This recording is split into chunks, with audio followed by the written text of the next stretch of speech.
Alegria estar aqui com vocês, numa cidade tão longe da minha, né?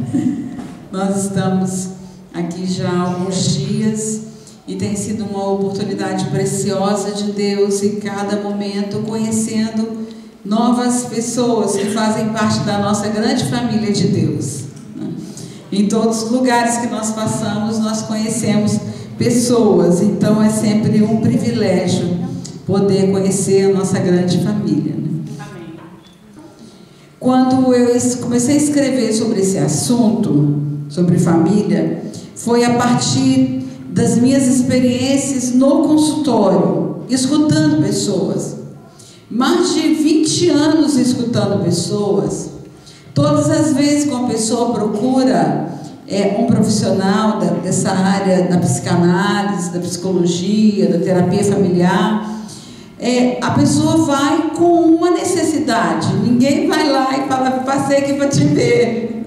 Não é? Todo mundo vai com uma necessidade, com uma dor, com uma angústia, com um sofrimento, ou vai com uma perda, ou vai encaminhada por um médico, porque tem alguma doença, algum adoecimento que só a medicação não está resolvendo, que os médicos falam: isso das emoções, é de fundo emocional, é uma doença psicossomática, isto é uma doença que está no corpo, mas a origem está na alma. Então as pessoas procuram por essas questões, ou por um conflito familiar, por uma dificuldade familiar. E aí, à medida que as pessoas chegam, é preciso entender a história. Como que começou aquela dor?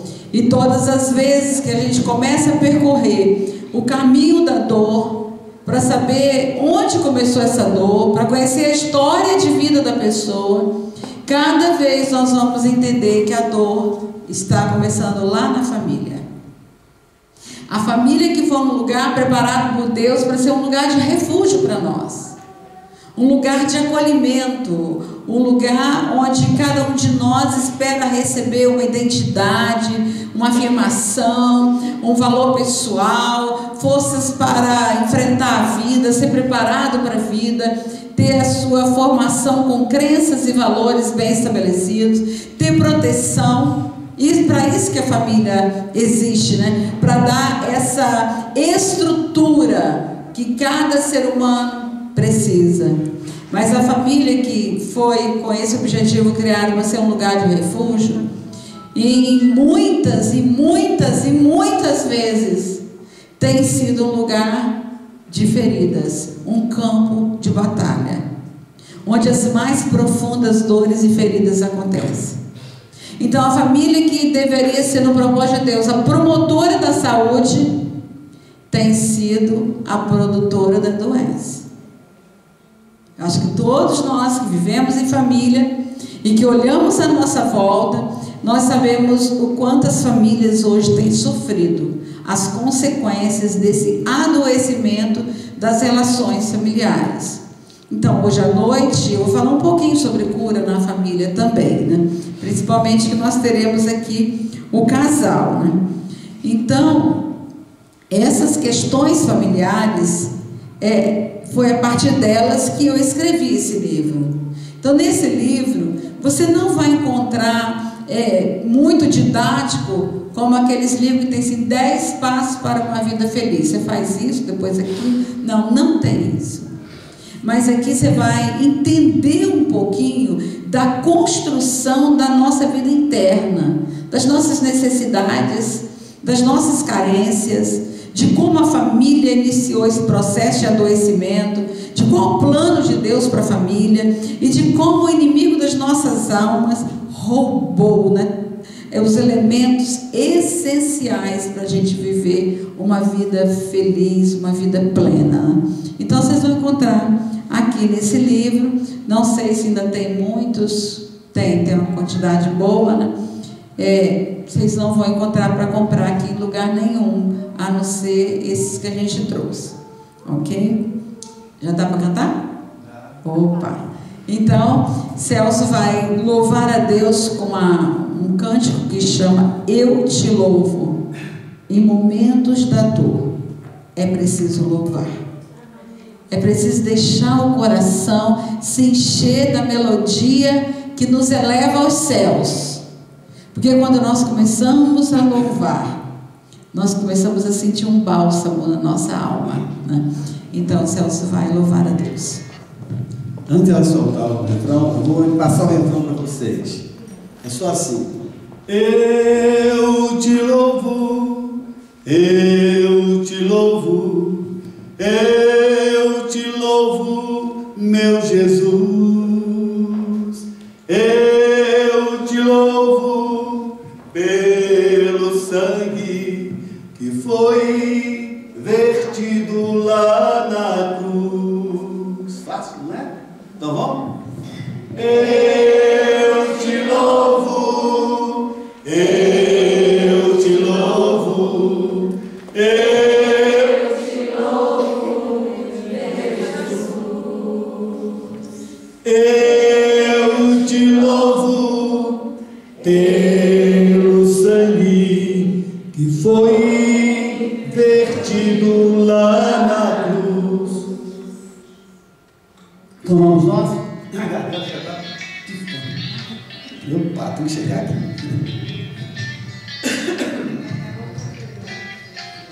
Não, só o microfone não deu cabo, não? Não tem cabo, não, né? Não, difícil.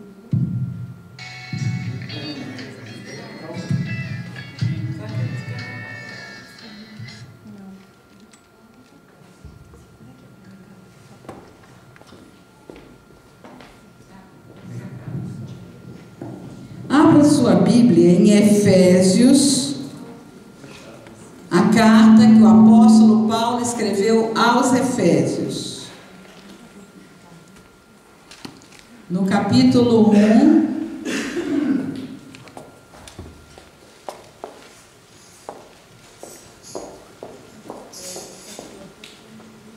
Efésios 1, nós vamos ler dois versículos, versículo 17 e o versículo 18. Aliás, o 19 também. 17, 18 e 19. Efésios. Ok? Diz o seguinte: peço que o Deus de nosso Senhor Jesus Cristo, o glorioso Pai, lhes dê espírito de sabedoria e de revelação no pleno conhecimento dele.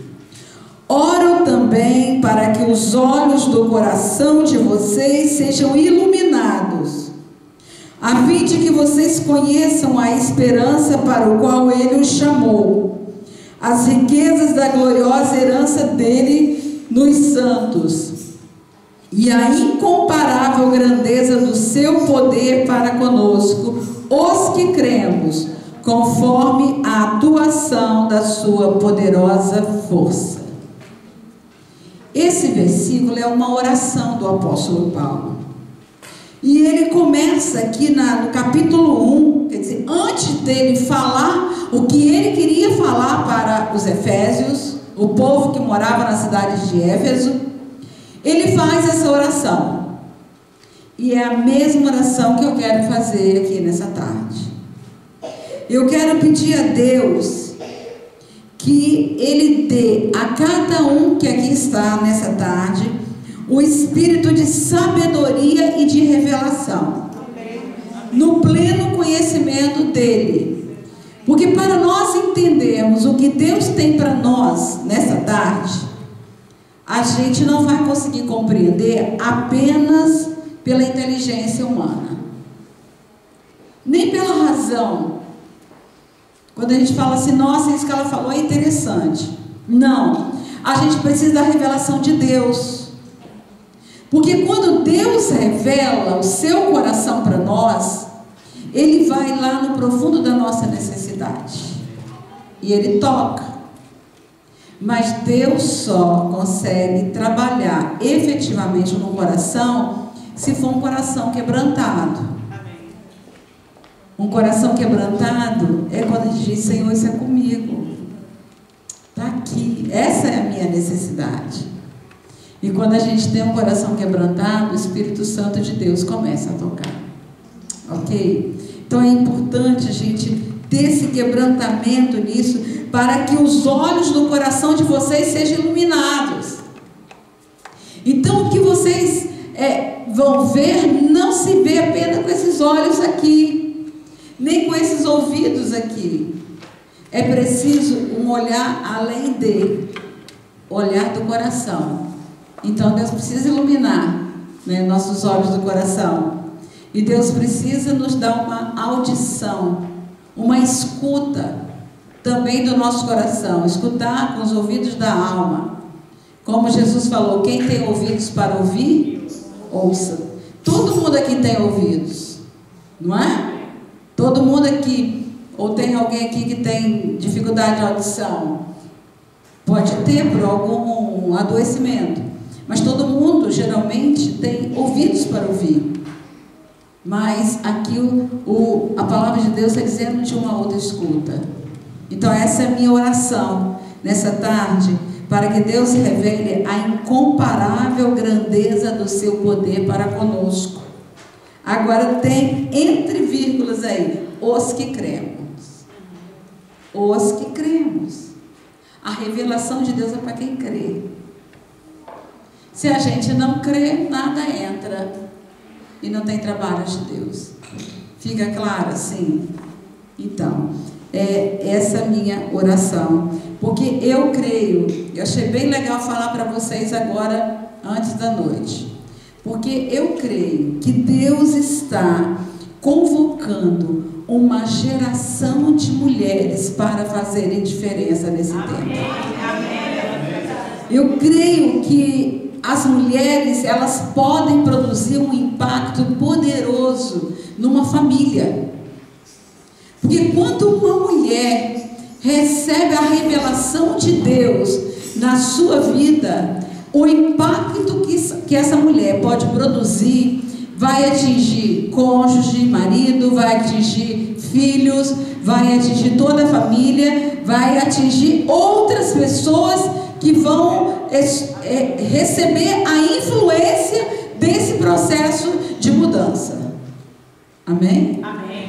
Então, eu creio que o impacto que uma mulher pode produzir no mundo de hoje, a mulher cristã, uma geração de mulheres cristãs, não é pela beleza, porque a gente vive num mundo onde a beleza é idolatrada, né? A mulher tem que estar bela, impecável, né? Tem que estar tudo em cima, né? Como as pessoas dizem. Por quê? Porque tem que causar um impacto. Não é esse impacto que eu estou falando. Não é o impacto da beleza estética. Não é pelas competências e habilidades femininas. Porque uma mulher hoje, ela pode ocupar qualquer cargo. Qualquer um, não é verdade? Porque ela tem competências cada vez mais desenvolvidas. Então a mulher pode chegar num alto cargo que antes poderia parecer impossível, hoje não. Mas não é esse impacto também. Não é por essas competências e habilidades que tanto fazem diferença no mundo corporativo, isto é, no mundo empresarial, né? Mas é um impacto essencialmente pelo compromisso real e genuíno com Deus. Esse é o impacto. Mulheres que vão fazer diferença, porque são mulheres que compreendem os princípios divinos e implementam e vivem esses princípios divinos na sua vida e compreendem o sentido e o significado do que é ser mulher, do sexo feminino. E é importante frisar isso hoje, né? Ser esposa, ser mãe no projeto soberano de Deus para a humanidade. Então, eu quero começar. Já vai dar para cantar? Não, né? Então até o final dá. Eu quero começar pela conclusão, né? Por que eu quero começar pela conclusão? Não sei se vocês já leram um texto que está em Eclesiastes 7 quanto? Quem olhou para mim? Débora? 7:8, versículo 8. Precisa ler não, só vou citar aqui. Eclesiastes 7, versículo 8 diz: melhor é o fim do que o começo. Melhor é o fim do que o começo. Guardem isso. Por isso que eu quero começar pela conclusão. Quando eu pego um livro, eu tenho uma mania. Eu vou lá na conclusão.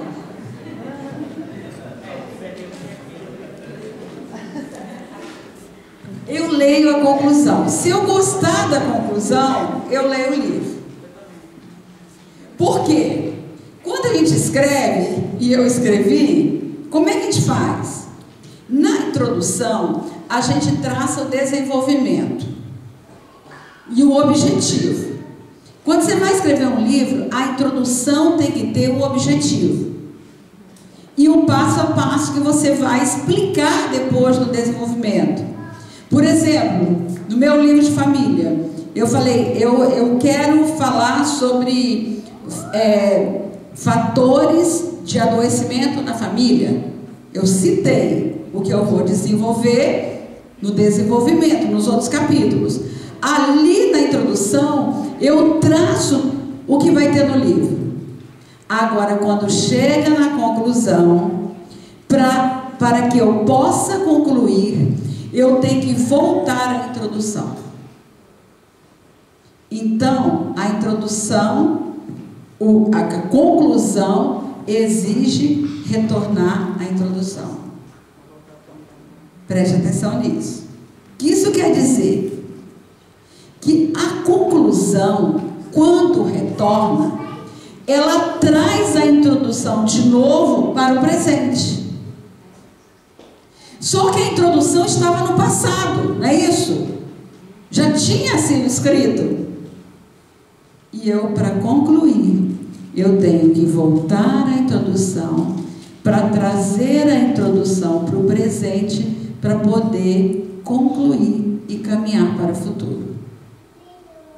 Então, o presente impõe ir ao passado para concluir. Concluir para deixar, para resolver, para liberar, para ir em direção ao futuro. Mas concluir o quê?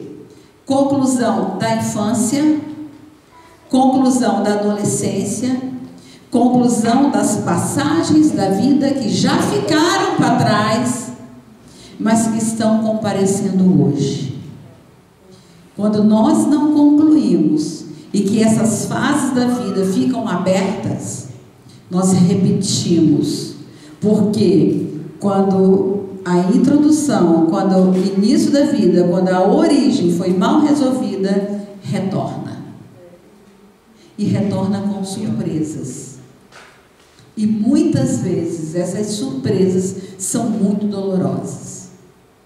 Porque traz à tona, né, tudo que ficou lá atrás. E a gente só alcança a maturidade indo lá, trazendo e concluindo. Ok?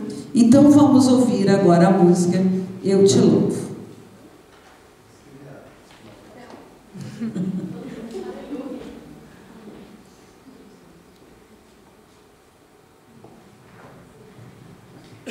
Orar para o povo você já sabe, né? Então, vai passar a letra.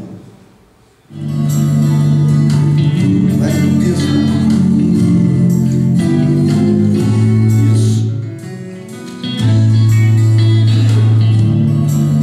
Louvado seja Deus.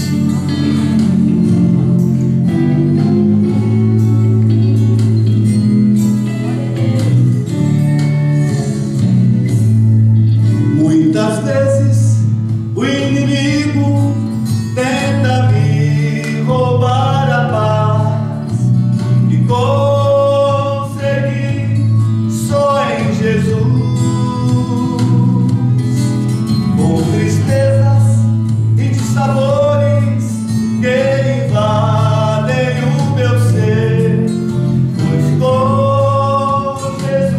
irei vencer.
E o Senhor fez com que o carro parasse, uma distância de uns 15 metros da entrada de uma ponte.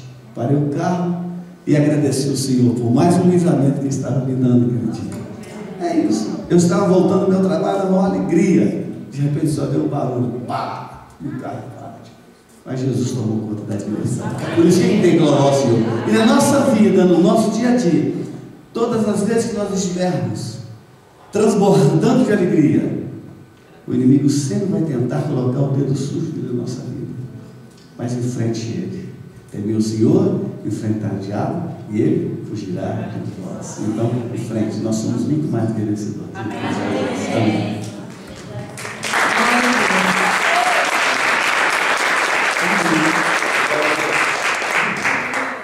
Então, quando a gente vai ao passado para resolver no presente, para caminhar para o futuro, a gente precisa tratar com um assunto essencial para que você realmente deixe e conclua as etapas de vida do passado. Perdão. A falta de perdão, ela é algo central nas questões mais profundas do ser humano, nas questões que mais adoecem o ser humano, nas questões que mais roubam anos de vida da população. Todas as vezes que nós encontramos uma pessoa amargurada, uma pessoa com sofrimento interior, uma dor lá dentro, nós vamos ver tem uma mágoa, tem um ressentimento, tem uma amargura, tem uma raiva, tem uma dor que ainda não foi tratada. Então, essa dor, além de roubar anos da liberdade de vida, ela ainda produz a morte. Quantos estão morrendo e nos últimos momentos de vida se lembram que precisam perdoar? Porque estão carregando dores nunca tratadas na sua história de vida. Na vida cristã, a falta de perdão leva a uma vida cristã infrutífera. Uma pessoa que tem um coração cheio de mágoa, ela não consegue ter uma vida cristã autêntica e verdadeira. Por quê? Porque a vida fica cheia de oscilações. Um dia ela está animada, emocionalmente feliz, e toda eufórica e quer fazer qualquer coisa por Deus. No outro dia ela está depressiva, qualquer coisa é motivo para ficar em casa, e eu não vou mais à igreja porque aquela pessoa não olhou para mim e não me cumprimentou, e eu não gostei da mensagem do pastor hoje. E aí começa toda encontrar um monte de razões para poder se isolar, para poder se afastar. Então é uma vida emocional de altos e baixos, e essa vida vai obstruindo o processo de crescimento e de santificação na vida da pessoa.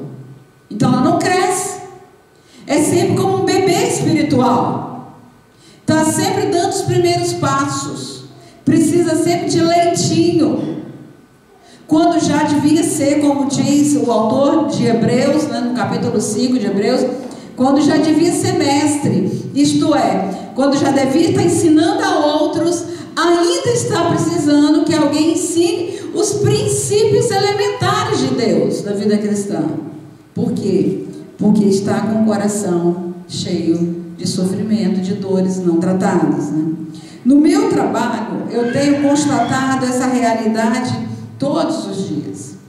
Questões profundas que apontam perdas dolorosas, perdas que trouxeram muito sofrimento, e que essas perdas denunciam que a falta de perdão tem adoecido o coração, e o perdão é a saída para a liberdade emocional. Então, perdão é necessário para concluir a história.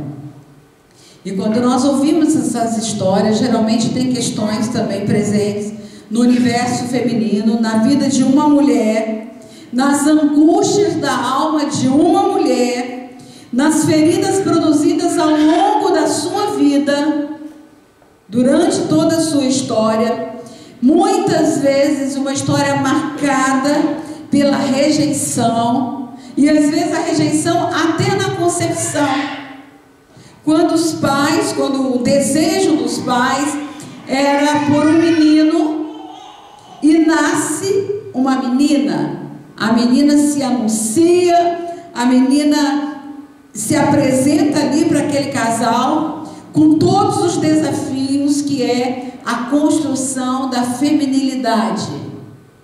Feminilidade é uma construção. A gente nasce do sexo feminino e nós vamos construindo como ser mulher na nossa família. Então toda mulher, ela traz em si a feminilidade da sua mãe, e não só da sua mãe, porque a feminilidade é uma transmissão de 3 a 4 gerações. Então é da mãe, é da avó, é da bisavó, porque é uma transmissão. Isso vai se completando ao longo dos anos. E quando essa feminilidade, quando esse desejo dos pais por uma menina não foi afirmado, essa menina nasce e aí ela muitas vezes ela tem, ou muitas vezes não, geralmente nessa situação que eu estou falando, ela tem necessidade de afirmar para os pais o desejo deles. Então, a menina muitas vezes ocupa a posição do menino desejado. E ela faz de tudo que o menino faria.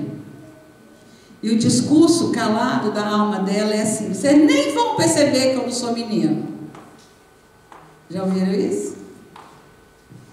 Aí o que acontece? Aí surge a briguenta, a agressiva, a irritada, a peralta, a líder dos meninos da rua, joga bola, né? Briga com todo menino, é a mandona da rua, né? Se brigar com você, pode falar comigo aqui que eu quebro no pau, né? Aí ela se torna, na escola também, a líder na escola, a mandona, e muitas vezes admirada pela sua força e coragem. Ela é tão forte, ela é tão corajosa, que todo mundo acha ela o máximo. A que custo? A que custo? Geralmente com uma TPM insuportável.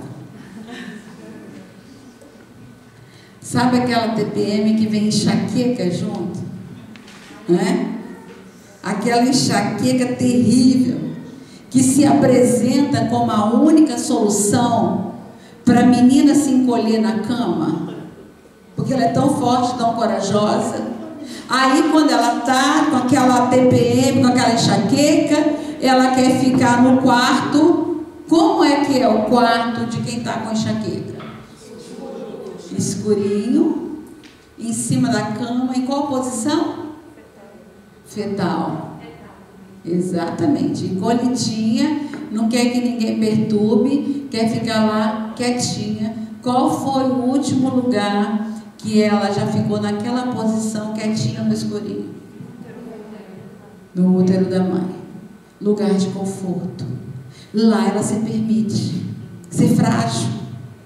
Lá ela se permite ficar encolhidinha, isolada, porque lá ela pode se encolher na cama. Entende o custo? Quando nós ocupamos muitas vezes um lugar que foi destinado, mas que não é da gente. Mas não são só essas questões.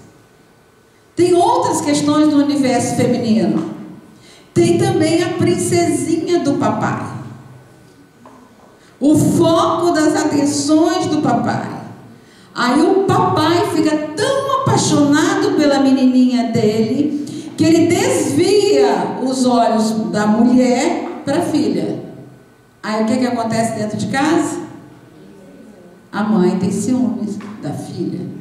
E começa as rivalizações entre mãe e filha. As disputas que vão se intensificar na adolescência. Porque aí a menina fica mais agressiva. Quando ela chega à adolescência, ela se impõe mais como mulher. E as disputas aumentam. E aí a gente começa a ver essas disputas cada vez mais difíceis. Mas não é também só a princesinha do papai. Ninguém vai escapar hoje, tá, gente? Tá percebendo? Tem também a bonequinha da mamãe. Que a mamãe pega aquela filhinha, é a bonequinha que ela tinha lá na infância. E aí ela quer realizar na filhinha todos os seus desejos não realizados na sua própria história. Aí ela faz da bonequinha dela top model. A Barbie. Já viram a Barbie, né? A Barbie, é interessante lembrar isso. Toda criança, ela quer brincar com um bebê, não é? Quando você compra para a menina, né, aquele bebê, ela balança aquele bebê, só que a Barbie não é bebê. A Barbie é adolescente. Vocês estão vendo como as meninas hoje, elas já estão erotizadas precocemente? o quanto que elas, muito pequenininhas, elas já querem ser igual a Barbie. E a Barbie é o corpo perfeito. E a gente está vendo menininhas novas anoréxicas. O que é anorexia? Que não comem, porque querem ficar magrinha. Então, e a mãe muitas vezes acaba estimulando isso. Eu li um depoimento de um pai que ele foi comprar uma Barbie. Você chega na loja, você vai comprar Barbie, tem 200 modelos de Barbie, né? E ele foi comprar e ele viu tanta Barbie, e aí ele olhou uma, a maioria das Barbies estavam com preço semelhante. E ele viu uma Barbie muito mais cara, o dobro das outras. E aí ele perguntou para a vendedora, mas por que aquela Barbie? Porque tem Barbie profissional, né? Enfermeira, médica, engenheira, motoqueira, tem Barbie de tudo quanto é tipo, que é a menina adulta, a adolescente, a moça, a profissional. Aí ele olhou uma Barbie e falou, e por que essa Barbie é tão cara? Aí o vendedor, mas essa é a Barbie divorciada, ela ficou com o carro do Ken, com o apartamento do Ken. Entenderam? Olha, gente, isso parece assim, a gente que é engraçado mesmo, né? Só que isso fica no imaginário. Isso é uma forma de já trabalhar o imaginário das crianças precocemente. Porque é uma construção que fica na mente. Então, a bonequinha de luxo, a bonequinha da mamãe, geralmente é a menina super protegida, grudada na mãe, depositária das insatisfações da mãe no relacionamento com o pai, confidente da mãe, e ela está sempre pronta a compensar a mãe por todas as frustrações que a mãe teve no casamento, principalmente se ela for a que deu a causa do casamento da mãe.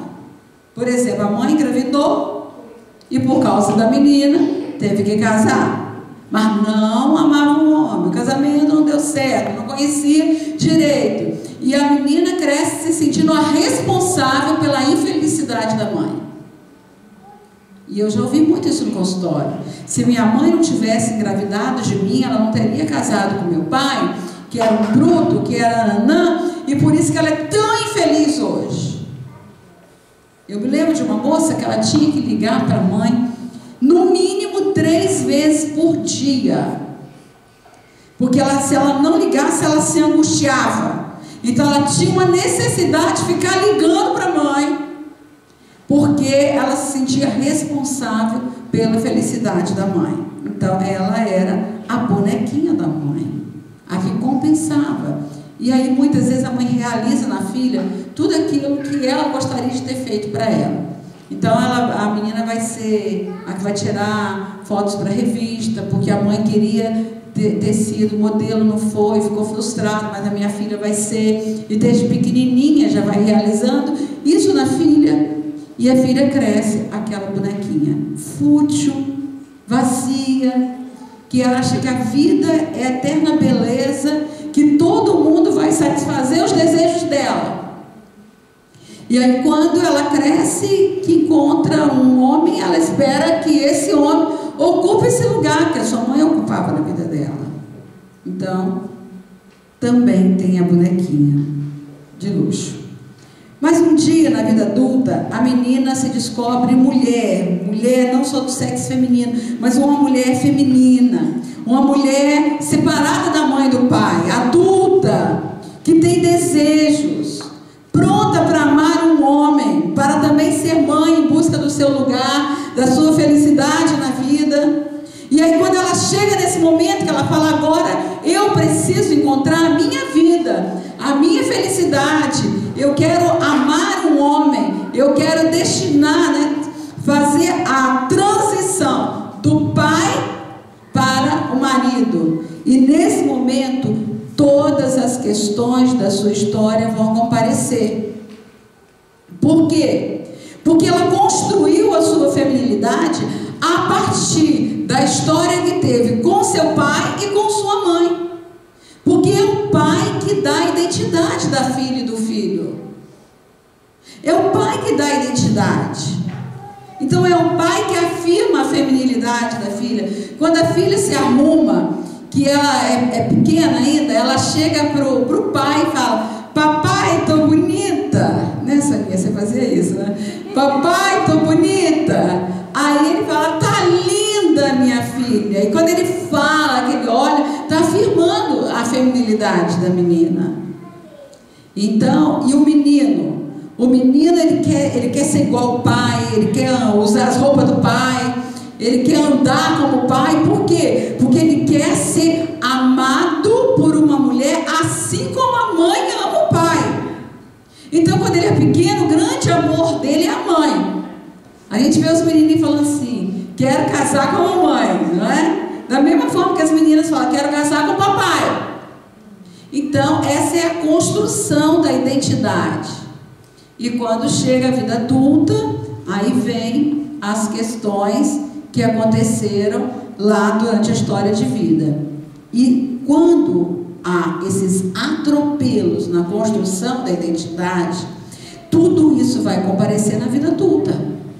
Quando a mulher se vê ali como uma mulher que tem desejos, que quer amar, que quer construir a sua vida ao lado de um homem, então a sua história vai vir. Por isso que nós estamos falando dessa necessidade de concluir.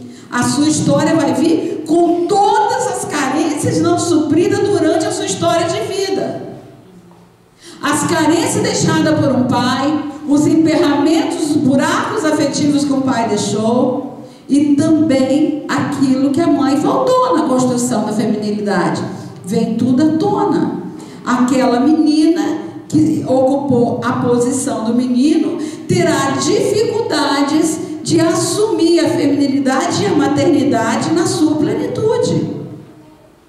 São várias questões, tanto a rejeição, quanto o colamento com a mãe, ser confidente de mãe. Olha, deixa eu falar para vocês, mãe não é amiguinha de filha e nem de filho. Não é. É um outro nível de relação. Mãe é mãe. Ela é amiga no sentido assim de orientar, de compreender, mas não amiguinha. Porque amiguinha você vive grudada, você conta tudo. E uma filha jamais, na construção da sua história, pode ficar lá participando do que acontece entre um homem e uma mulher, entre o seu pai e a sua mãe. Porque aí ela não vai olhar para o pai com um olhar de filha, ela vai olhar para o pai com um olhar de mulher. E quando ela é confidente, todas aquelas coisas ruins que vão acontecendo no casal, ela já vai internalizando isso e ela vai sofrer as consequências disso no relacionamento dela na vida adulta. Aí o que acontece? Chega no casamento já com uma fatura de dívidas enormes. As dívidas que o pai trouxe para a mãe, ela recebe como herança, como um legado, e ela, quando casa, o marido recebe essa dívida já de transmissão. Ela vai cobrar dele aquilo onde os pais faltaram. E quando é um menino, que uma mãe gruda no menino e fica falando mal do pai para aquele menino, para aquela menina, mas para o menino, então, nesse momento aqui, dando esse exemplo, aquele menino cria uma imagem distorcida masculina. Para que ele vai querer ser igual ao pai, se o pai é alguém que a mãe fala tão mal? Então ele vai querer ser igual à mãe. Ele vai se identificar com a mãe. E na identificação com a mãe, ele vai desenvolver a homossexualidade. Muito feminino é sinal de que há pouco masculino na construção da história do menino. Então, entendam por que Deus está convocando uma geração de mulheres cristãs para compreender os princípios de Deus para o casamento, para a família, para poder fundar a próxima geração. Então, esse é um assunto seríssimo hoje. Porque tudo que ficou tamponado, obstruído lá atrás, comparece na vida adulta. Vem à tona. E muitas vezes nós vamos ver isso vir à tona na vida dos nossos filhos. Quando a gente olha e fala, o que está acontecendo aqui em casa? Aí você vai olhar, a história está lá. Nada é por acaso. Nada. Tudo tem uma história. Cada vez que nós ouvimos uma história. Eu me lembro de um rapazinho que o pastor dele me ligou e falou, Ilma, queria que você atendesse um pouco um rapaz aqui da igreja, porque ele estava com trejeitos femininos. E era um menino assim, de uns 14, 15 anos, e ele chegou bem afetado mesmo nos trejeitos dele. E quando eu pedi que ele me falasse da família dele, ele só falava da mãe, grudado na mãe. Minha mãe, minha amiga, minha companheira, não sei o quê, minha mãe é uma guerreira, né? Só elogiava a mãe. Quando eu perguntei pelo pai, ele disse assim, meu pai é uma banana. Meu pai é um zero à esquerda, é como se ele não precisasse estar lá em casa. Aí eu não gosto do meu pai. E aí começou a falar. Até que chegou um momento que ele falou uma coisa sobre o pai dele, que eu perguntei assim, mas como você sabe disso? E ele disse assim, eu sei até o dia que a minha mãe tem relação sexual com meu pai. Porque ela acorda de manhã e quando eu chego, ela está com aquela cara, eu pergunto, o que foi, mãe? Aí ele tem criança aqui não, né? Tem criança não? Tem? Então depois eu ouvi daí. A expressão que ele usou é porque hoje eu tive que abrir as pernas para o seu pai. Um rapaz de 14 anos ouvindo isso. Então, qual era a razão dele estar já iniciando, né, toda a estrutura dele homossexual? Exatamente a distorção que a mãe já estava produzindo dentro de casa. Então, olha como essas questões obstruídas lá atrás vão comparecer na vida adulta. Mas o que fazer com todas essas angústias que vêm da história de vida? O que fazer com tudo isso? A gente está vendo as consequências. As depressões. Atrás de toda depressão tem um quadro de raiva guardado. A depressão nada mais é do que uma demissão subjetiva. Isto é, uma demissão de si mesmo. E a depressão é a raiva que não foi direcionada para um outro, é redirecionada contra você mesmo. Então é raiva de si mesmo. Que às vezes a pessoa nem sabe. Mas que quando vai olhar a história de vida, está lá a raiva guardada. Então as depressões, as síndromes de pânico. Síndrome de pânico, síndrome é um conjunto de sintomas. Por que chama síndrome? Porque a pessoa com síndrome de pânico, ela tem taquicardia, ela começa a suar demais, tremer, e é uma agitação interna muito grande. Então são vários sintomas, falta de ar, vários sintomas que definem que há um medo potencializado, guardado dentro da pessoa. Então a síndrome de pânico nada mais é do que angústia do desamparo infantil. Algum dia na vida teve um desamparo tão grande, isto é, não tinha ninguém por perto para socorrer, para ajudar, ou se tinha, não fez nada. Muito comum em síndrome de pânico e vítima de abuso sexual. Aliás, o abuso sexual rouba 4 coisas na vida de uma mulher ou de um homem.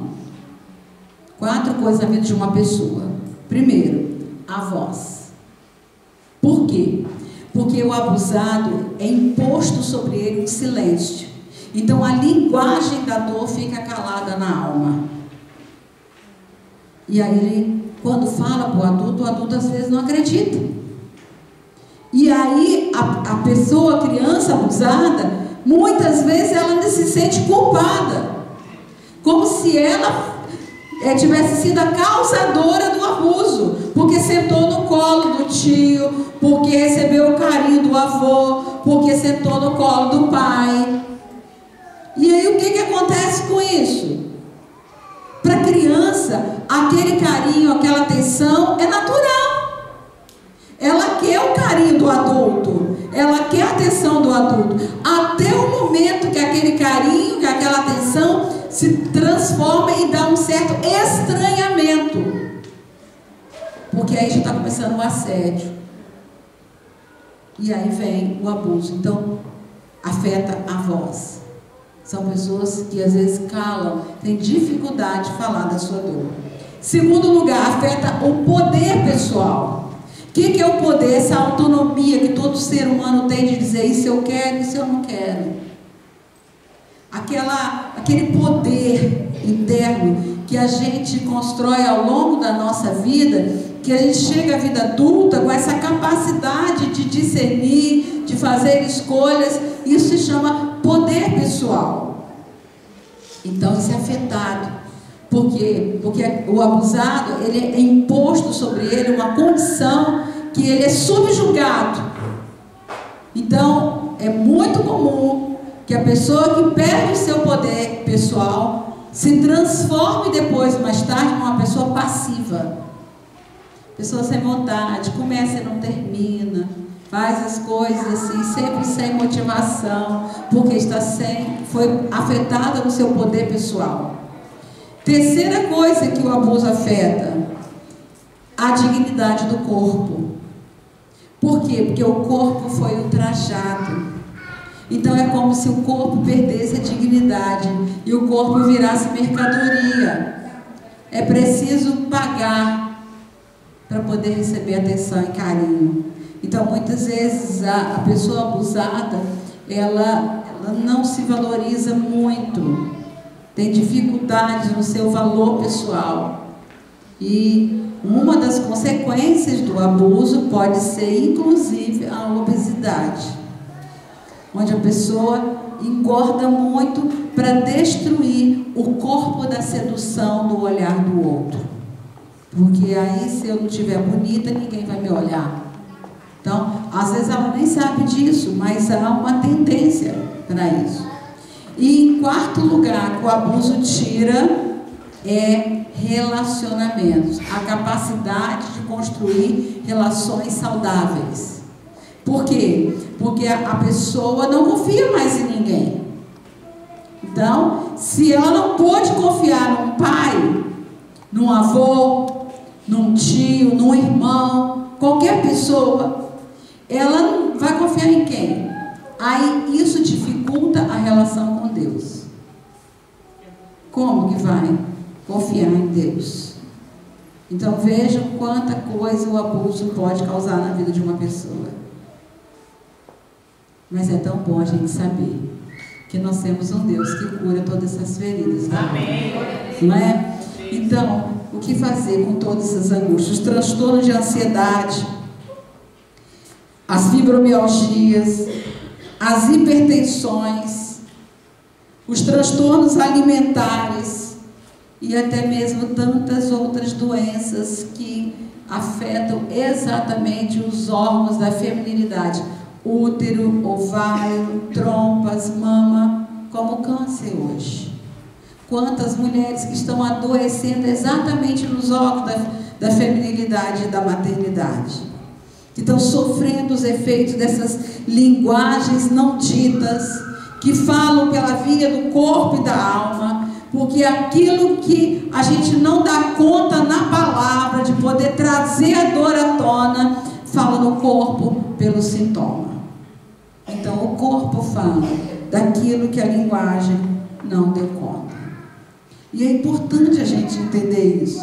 Portanto, o perdão, muito mais do que uma palavrinha difícil da gente entender, vem como uma porta que se abre para um caminho a percorrer.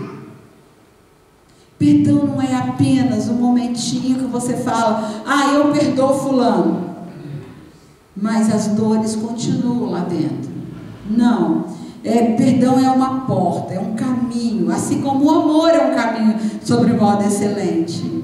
O perdão é um caminho para a gente percorrer, um caminho de compreensões do significado da vida. Por que eu estou aqui? Qual é o propósito da minha vida?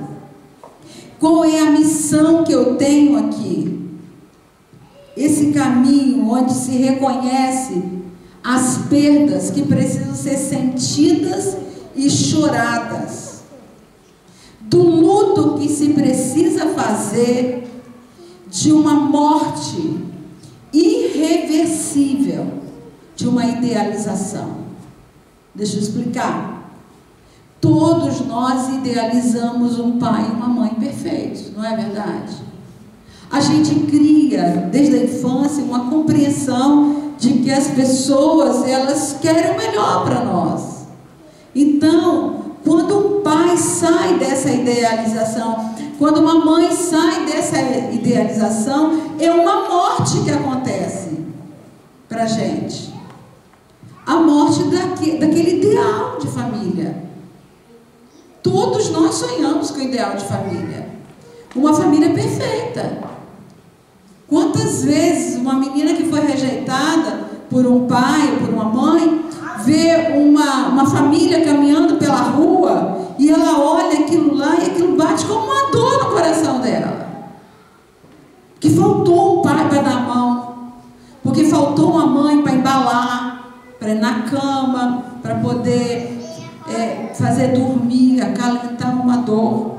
Quantos já passaram por isso? Então é um luto que precisa ser feito para ter acesso à liberdade de amar.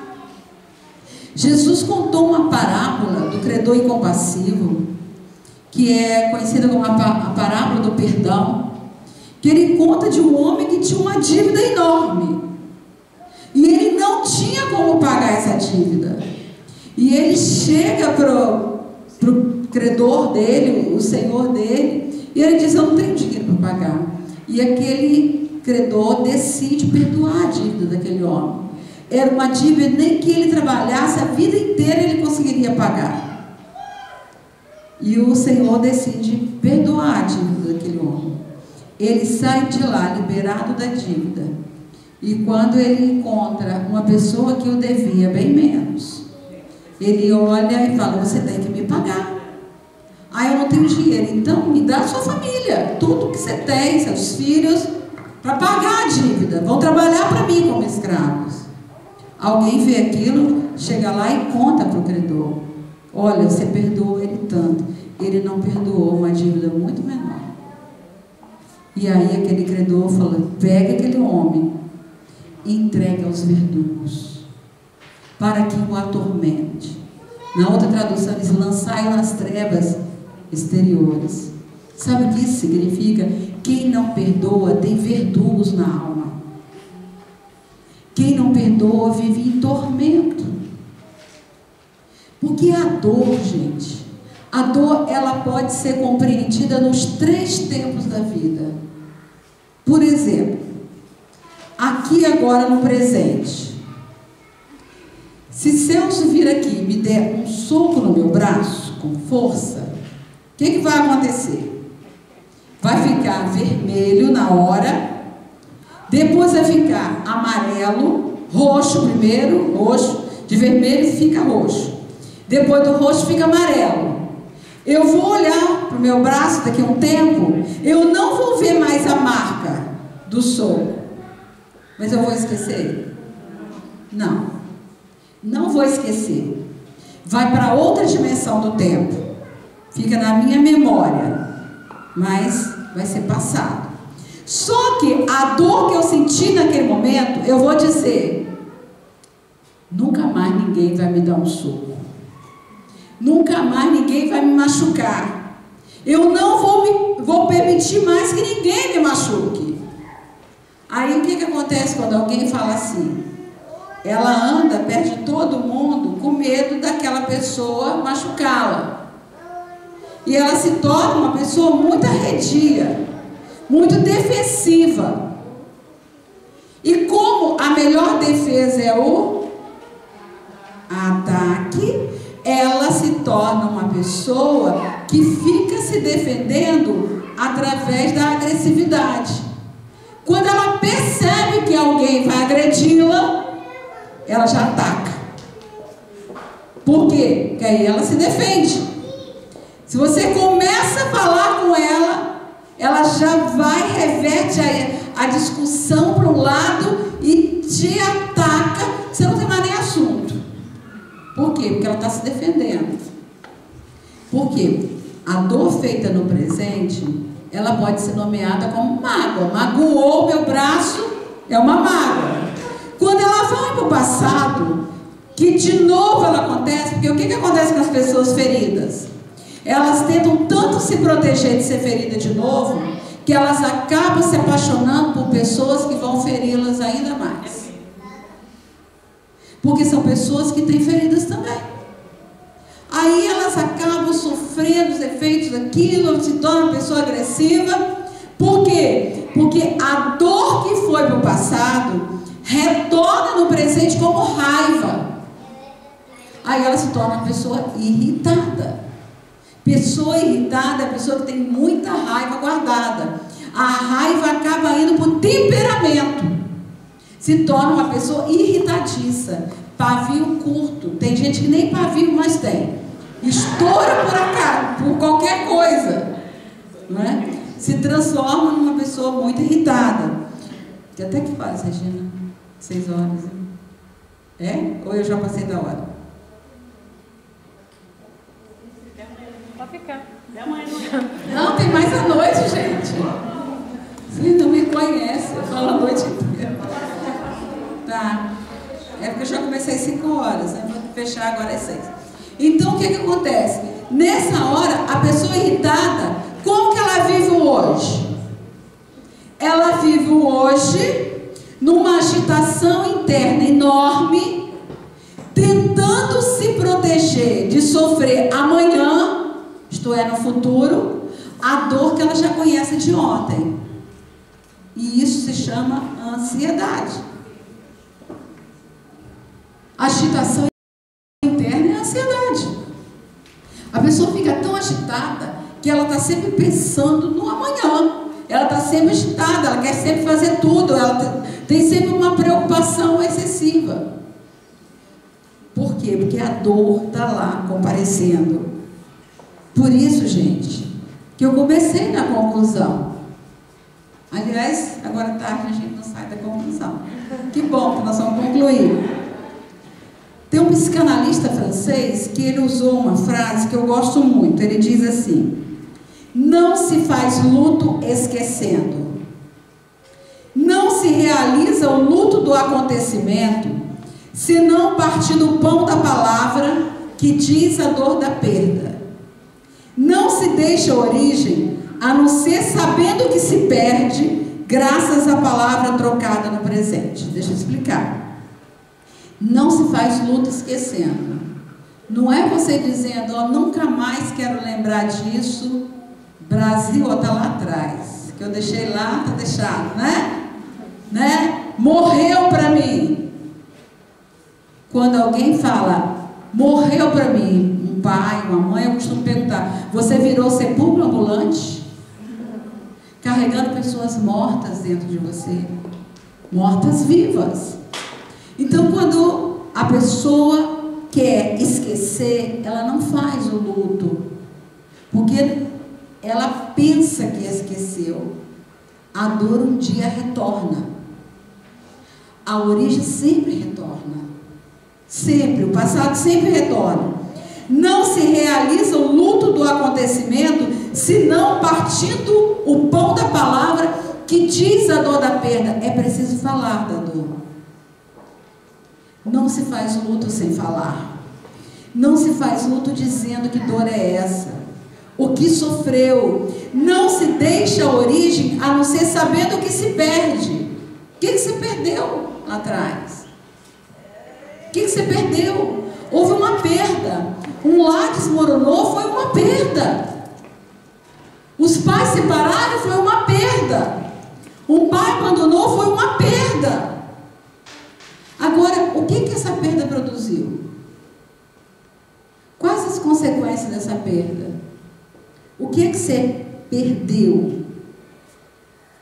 Essa dor está lá, guardada. Então, para fazer o luto, é preciso trocar a palavra no presente.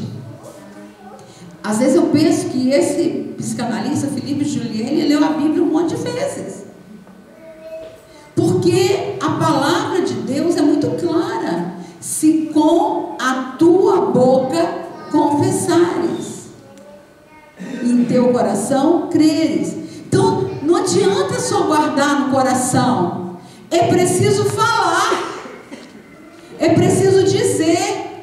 Ah, mas Deus não sabe qual é a minha dor? Sabe. Deus não sabe qual é o que ficou guardado lá? Sabe. Mas é preciso dizer: Senhor, eu estou sofrendo nessa área.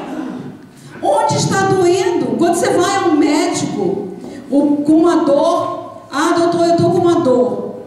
Que dor é essa? Quando começou essa dor? Há quanto tempo? Repete quantas vezes por dia? Não sei. Ah, não sei. Ah, não sei. Como que o médico vai prescrever a medicação adequada para poder dar um efeito de cura no tratamento? Todas as vezes que Jesus chegava perto de alguém, ele perguntava: queres ser curado? O paralítico lá no tanque de Betesda, 38 anos. Queres ser curado? Ora, parece uma pergunta óbvia, né? Não era óbvia, porque ele não respondeu nem sim nem não. Ele arranjou uma desculpa que não tinha quem colocasse ele no tanque. A culpa era do outro, não é? Do cego, o que queres que eu te faça? Ora, Jesus não sabia a resposta? Sabia. Quem precisa saber é a gente. É a gente que precisa dizer para Deus onde está a nossa dor. Senhor, dói aqui, Senhor, é lá, naquele momento, naquela situação, naquele momento doloroso da minha vida, naquela tragédia, naquela perda. É preciso dizer. Porque quando nós dizemos, nós nos escutamos. É confronto. Quando Deus perguntou lá no Gênesis, lá no jardim do Éden: Adão, onde estás? Deus não sabia onde Adão estava? Sabia, era Adão que precisava saber onde ele estava. Se ver.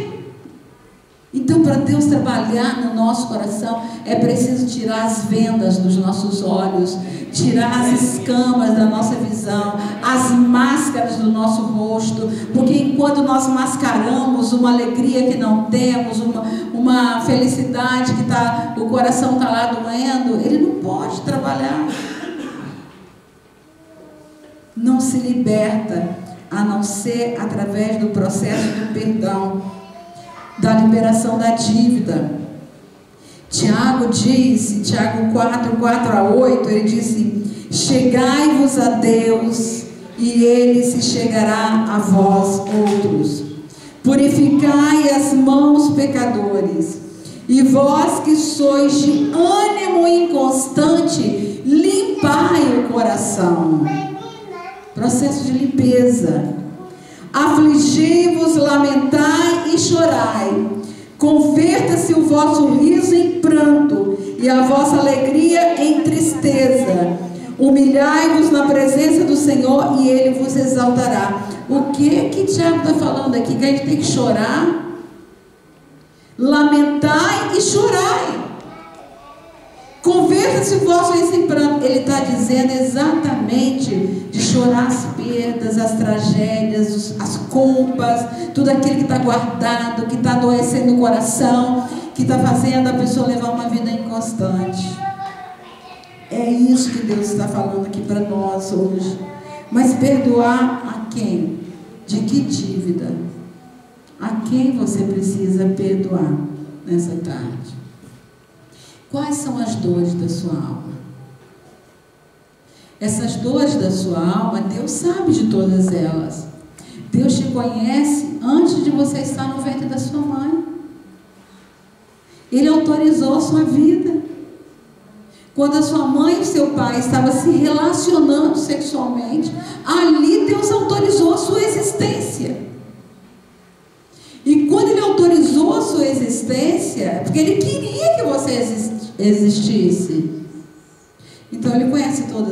história.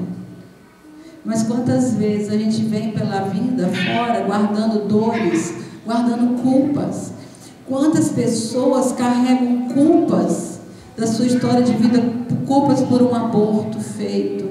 Aliás, um aborto não é uma criança que se aborta, são gerações que se abortam. Vocês já pensaram se a minha mãe tivesse me abortado? Ela tinha me abortado a mim, os meus filhos, os meus netos. Então, quantas vezes uma mulher está carregando a dor de um aborto, a dor de um abuso, a dor de uma perda qualquer, de um sofrimento, e até já confessaram para Deus, mas não se perdoaram. E porque não se perdoaram, ainda se sentem sujas, imundas, e não se apropriam do sangue que foi vertido na cruz do Calvário para nos limpar e nos purificar. Mas o Deus da cura está aqui.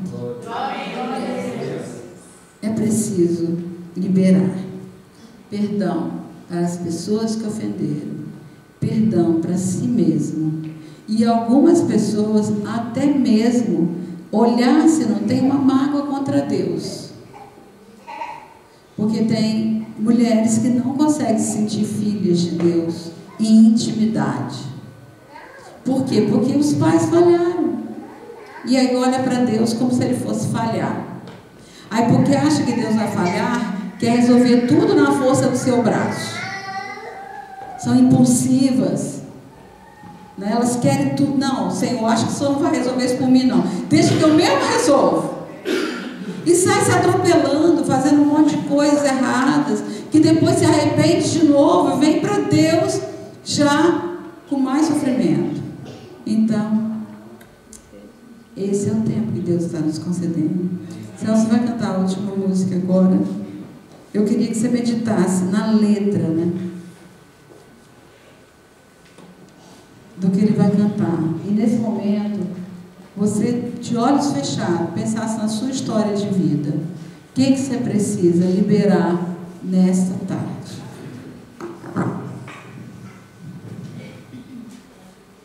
Louvado seja Deus.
verás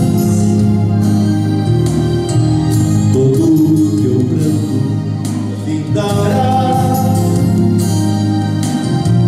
e Jesus Cristo te será por fortaleza.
Qual é a sua dor?